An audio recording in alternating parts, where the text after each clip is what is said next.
Ada sebagian ulama yang berpendapat iblis awalnya termasuk golongan malaikat yang paling mulia, namun ia dikutuk Allah karena menolak untuk bersujud pada Adam, sebagaimana firman Allah. Dan ingatlah ketika kami berfirman kepada para malaikat, sujudlah kamu kepada Adam, maka sujudlah mereka kecuali iblis.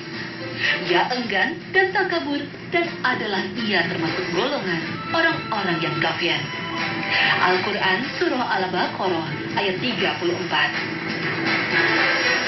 Ayat ini menjadi perdebatan di kalangan para ulama. Benarkah iblis termasuk golongan malaikat? Sebagian ulama mengatakan pengecualian yang disebutkan pada ayat itu terputus dan antara iblis dan malaikat berbeda jenisnya. Menurut Ibnu Taimiyah dalam Majmu' Al-Fatawa, setan sebelumnya bagian dari malaikat dilihat dari sisi bentuknya. Namun dilihat dari sisi asli dan kesamaan tidaklah sama. Sedangkan menurut Al-Hasan Al-Basri dalam Al-Bidayah wan Nihayah, iblis bukanlah malaikat sama sekali. Sebagaimana Rasulullah SAW bersabda, malaikat diciptakan dari cahaya, jin diciptakan dari nyala api, Adam diciptakan dari apa yang telah ada pada kalian. Hadis riwayat Muslim.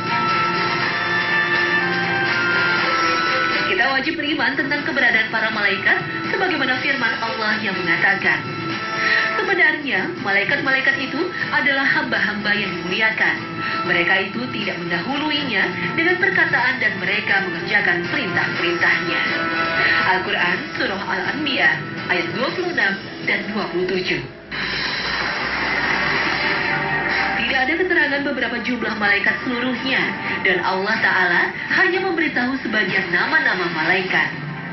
Selain dari Al-Quran, kita mendapat keterangan tentang keberadaan malaikat dari hadis Nabi.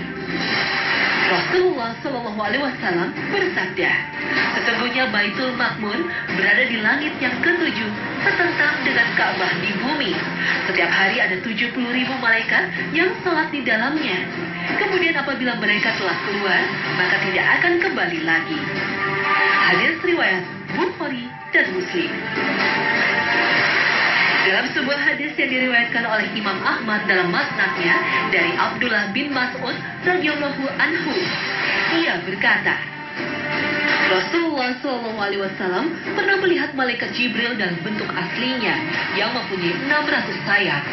Setiap sayap menutup ufuk. Dalam sayapnya berjatuhan berbagai warna, mutiara dan permata yang hanya Allah sajalah yang mengetahui keindahannya. Kita tidak perlu mempersoalkan bagaimana Rasulullah SAW dapat melihat 600 sayap dan bagaimana pula cara beliau menghitungnya. Padahal satu sayap saja dapat menutupi ufuk.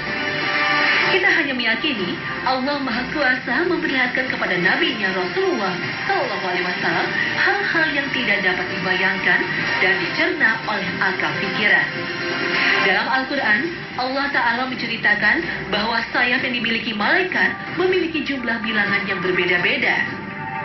Segala puji bagi Allah, pencipta langit dan bumi, yang menjadikan malaikat sebagai utusan-utusan untuk mengurus berbagai macam urusan yang mempunyai sayap. Masing-masing ada yang 2, 3, dan 4. Allah menambahkan pada ciptaannya apa yang dikehendakinya. Sesungguhnya Allah Maha Kuasa atas segala sesuatu. Al-Quran Surah Fatir ayat 1.